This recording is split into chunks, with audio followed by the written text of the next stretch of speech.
Hello दोस्तों, welcome to back my YouTube channel. So finally guys, इस video में हम लाए हैं मेंसुरेशन यानी 2D से ट्रायंगल त्रिभुज से मैथ में। और यहाँ पे समबाहु त्रिभुज, विषमबाहु त्रिभुज, समद्विबाहु त्रिभुज और समकोण त्रिभुज, चारों ही त्रिभुजों के बारे में यहाँ पे एरिया की बात करेंगे, पैरामीटर की बात करेंगे, परिमाप और अंतः त्रिज्या और बाह्य त्रिज्या के बारे में भी बात करेंगे यहाँ पे। तो आइए ट्रायंगल के बारे में देख लीजिए। सबसे पहले है समबाहु त्रिभुज, ठीक है। उसके बाद देखेंगे विषमबाहु त्रिभुज, समद्विबाहु त्रिभुज और समकोण त्रिभुज। तो इन चारों त्रिभुजों के बारे में हम देख लेते हैं। और यहाँ पे हम फार्मूला ड्राइव नहीं करेंगे, लेकिन हम फार्मूला रिवीजन कर लेंगे, ठीक है। तो आइए हम सबसे पहले समबाहु त्रिभुज के बारे में बात करते हैं। तो समबाहु त्रिभुज के बारे में हम बात करते हैं सबसे पहले। तो चलिए, हमारा हेडिंग हो गया पहला समबाहु त्रिभुज, समबाहु त्रिभुज, ठीक है। समबाहु त्रिभुज हमारा सबसे पहला हेडिंग हो गया। और यहाँ से हम स्टार्ट करते हैं। सबसे पहले जानते हैं 2D में हम सिर्फ एरिया की बात करते हैं। यहाँ पे आयतन नहीं होता। आयतन के लंबाई गुणे चौड़ाई गुणे ऊंचाई चाहिए। और एरिया में क्या होता है? लंबाई इंटू चौड़ाई। दो ही होता है, 2 डायमेंशन होता है। 2D होता है, 2 डायमेंशन। तो यहाँ पे हम समबाहु त्रिभुज के बारे में बात करते हैं।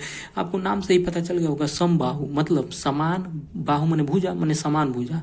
तो जानते हैं त्रिभुज 3 आकृतियों से मिलकर बना होता है। अब देखिए समबाहु मतलब कह रहा है कि इन तीनों त्रिभुज की तीनों भुजाएं क्या होगी? समान होगी। तो मान जाइए ए हो गया, ए हो गया, हो गया, तीनों भुजाएं समान। अब जानते हैं त्रिभुज के तीनों कोणों का योग कितना होता है? 180 अंश होता है, 180 डिग्री। अब जानते हैं जब 180 डिग्री है, तीनों भुजाएं बराबर है, तब तीनों कोण भी आपस में क्या होंगे? बराबर होंगे। तो ये बताइए, तब 60 डिग्री ये होगा, 60 डिग्री ये होगा, 60 डिग्री, तभी तो 3 छक्के 18 180 डिग्री हो जाएगा। तो त्रिभुज समबाहु त्रिभुज के प्रत्येक कोण का मान कितना होता है? 60 डिग्री होता है, 60 डिग्री। अब आइए, ये तो थोड़ा सा फॉर्मेट हो गया, देख लेते हैं। अब यहाँ से हम देखते हैं एरिया के बारे में बात करते हैं, ठीक है। एरिया देख लेते हैं। तो समबाहु त्रिभुज का एरिया क्या होता है? √3/4a²। ओके, भुजा का स्क्वायर होता है। तो ये हमारा तो एरिया हो गया समबाहु त्रिभुज का। समबाहु त्रिभुज का ऊंचाई देख लेते हैं, हाइट। एच इक्वल टू होता है √3/2 इंटू ए। अगर ए पता रहेगा तो एच निकल जाएगा, अगर एच पता रहेगा तो तभी ए निकल जाएगा, और ए निकल जाएगा उसके बाद एरिया निकल जाएगा। मतलब 2 में से एक दिया हो तो एक निकल जाएगा, ठीक है। तो एरिया क्या होता है? √3/4a² समबाहु त्रिभुज का, और एच का √3/2a। अब यहाँ पे एक बहुत इंपॉर्टेंट समबाहु त्रिभुज में ए है अंतः त्रिज्या और परित्रिज्या। अंतः त्रिज्या और परित्रिज्या में हम देख लेते हैं थोड़ा सा। यह अंतः त्रिज्या को कहते हैं अंतः त्रिज्या। और यहाँ पे अंतः त्रिज्या को स्मॉल r से डिनोट करते हैं। और एक हो जाएगा बाह्य त्रिज्या को कैपिटल R से डिनोट करते हैं, कैपिटल R से। अब देखिए अंतः त्रिज्या हम देख लेते हैं। अंतः त्रिज्या का फार्मूला जानते हैं क्या होता है? A/2√3 होता है, ठीक है। और कैपिटल R कैपिटल बाह्य त्रिज्या का फार्मूला होता है A/√3। देखिए बहुत इंपॉर्टेंट है। एक अंतः त्रिज्या और बाह्य त्रिज्या आपको समबाहु त्रिभुज में मिलेगा, समबाहु त्रिभुज में। और एक अंतः त्रिज्या और बाह्य त्रिज्या आपको समकोण त्रिभुज में मिलेगा। तो सबसे पहले हम देख लिए समबाहु त्रिभुज में एरिया देख लिए, ऊंचाई देख लिए, अंतः त्रिज्या देख लिए, बाह्य त्रिज्या देख लिए। अब हम बात करते हैं यहाँ पे विषमबाहु त्रिभुज का। तो विषमबाहु त्रिभुज यहाँ पे दूसरा हेडिंग हमारा क्या हो जाएगा? और परिमाप इसमें क्या हो जाएगा? परिमाप मतलब क्या हो जाएगा? अरे परिमाप मतलब क्या होता है? जो कोई भी आकृति बनी है उसके भुजाओं का योग, मतलब a+a+a बराबर क्या हो जाएगा? 3। परिमाप क्या हो गया? 3 हो गया। अब विषमबाहु त्रिभुज को देख लेते हैं। तो विषमबाहु त्रिभुज क्या होगा? विषमबाहु स्केलिन ट्रायंगल, विषमबाहु त्रिभुज, ठीक है। तो विषमबाहु त्रिभुज में मतलब क्या कह रहा है कि विषम मतलब कोई समान नहीं है, मतलब तीनों भुजाएं असमान है, मतलब ABC तीनों भुजाएं असमान है, समान नहीं है, ठीक है। तो कोण भी असमान होंगे। अब चलिए, ठीक है। यहाँ पे एक हीरोज लॉ लगता है। हीरोज का फार्मूला बहुत इंपॉर्टेंट है, बहुत ही। हीरोज कोई वैज्ञानिक था, इसने फार्मूला दे दिया। अब देखिए हीरोज का फार्मूला क्या होता है? हीरोज का फार्मूला होता है area equal to under root S-a/S-b और S-c अंडर रूट में, ठीक है। अब आप कहेंगे ये यस क्या है? तो यस जो है अर्ध परिमाप है। ये अर्ध परिमाप अर्ध परिमाप। अर्ध परिमाप क्या है? यस मतलब सेमी पैरामीटर। अर्ध परिमाप, परिमाप क्या हो जाएगा? तो ए प्लस बी प्लस सी, यही तो है परिमाप। त्रिभुज के विषमबाहु त्रिभुज का मतलब सभी भुजाओं का योग अब बट्टे दो, मतलब किसी भी चीज का 2 से भाग देंगे तो आधा ही तो होगा, तो अर्ध माने आधा, तो परिमाप का आधा कर दीजिए। अर्ध परिमाप पे यश निकल गया। अब यश का जो मान है यहाँ पे यश रखेंगे, यश उसका मान रखेंगे, उसके बाद एक इस तरह S minus B S minus C, इस तरह से हीरोज का फॉर्मूला विषमबाहु त्रिभुज का हमारा क्या निकल जाएगा? एरिया निकल जाएगा। अब हम आते हैं यहाँ पे कौन से? तीसरे में। अब तीसरा हमारा क्या है? तो तीसरा देख लेते हैं। तीसरा हमारा क्या है? समद्विबाहु त्रिभुज। समद्विबाहु ये भी ठीक है, समद्विबाहु त्रिभुज, समद्विबाहु त्रिभुज, समद्विबाहु त्रिभुज। तो समद्विबाहु त्रिभुज में क्या आता है? Isosceles triangle. तो इसमें क्या होता है? देखिए इसमें क्या होता है, एक त्रिभुज हम बनाते हैं तो इसमें 2 भुजाएं समान होंगी और तीसरी भुजा क्या होगी? असमान होगी। समद्विबाहु मतलब नाम से ही पता चले, सम मतलब सम समान, द्वि माने 2 समान भुजा रहेंगे, तो समद्विबाहु।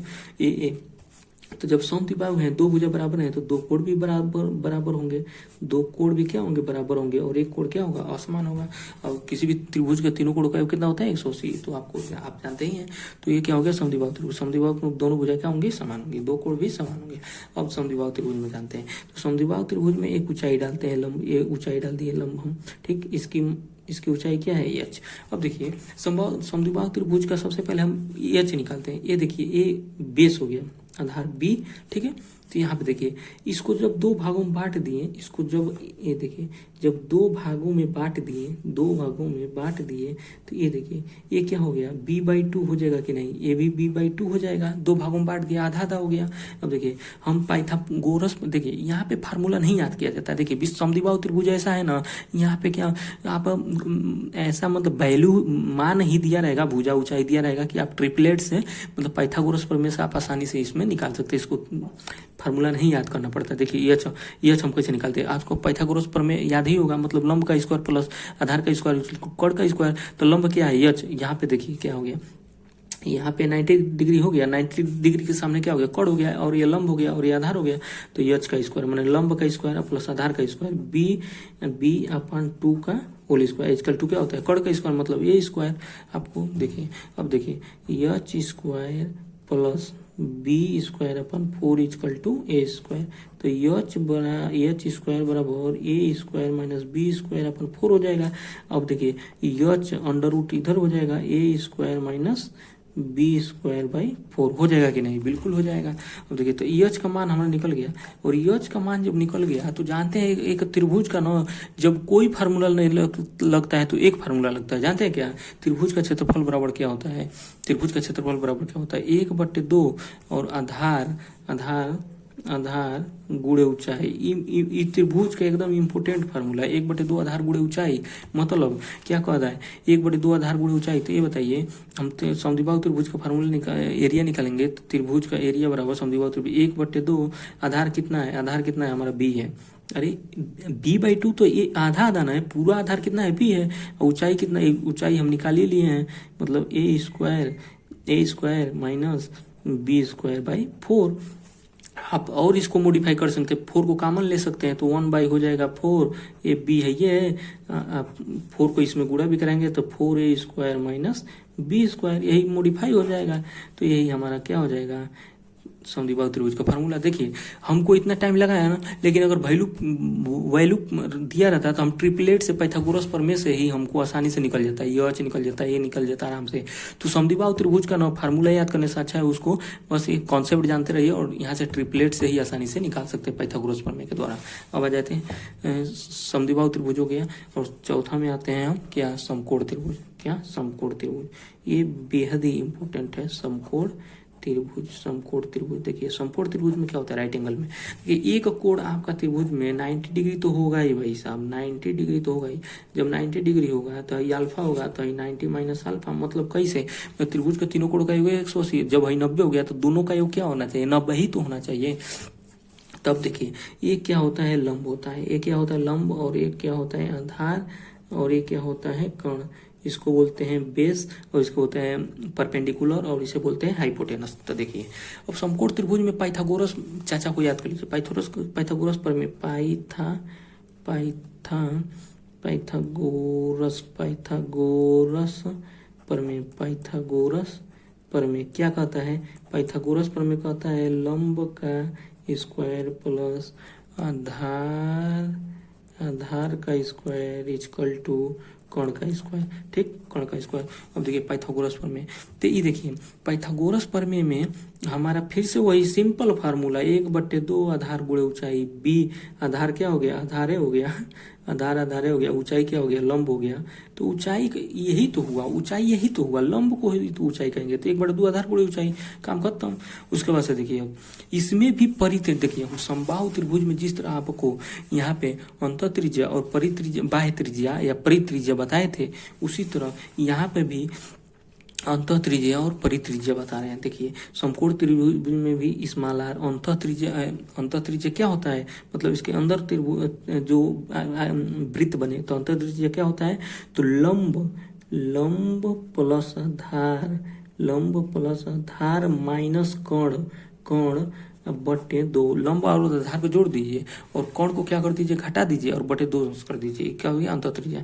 कैपिटल आर देखिए सिर्फ कर्ण का आधा कर देना है, कर्ण का आधा कर देना है और क्या निकल जाएगा? परित्रिज्या निकल जाएगा, कैपिटल आर निकल जाएगा। तो देखिए परित्रिज्या और अंतः त्रिज्या 2 गो में निकलता है, समबाहु त्रिभुज में, समकोण त्रिभुज में। अब देखिए अब कहेंगे अंतः त्रिज्या क्या है? तो देखिए अंतः त्रिज्या क्या है कि जो अंतः त्रिज्या है ना, तो ये जो अंतः कोण है ना, अंतः कोण को समद्विभाजित, यहाँ पे अंतः कोण को समद्विभाज कर दी जाइए, अंतः कोण को आधा आधा कर दीजिए।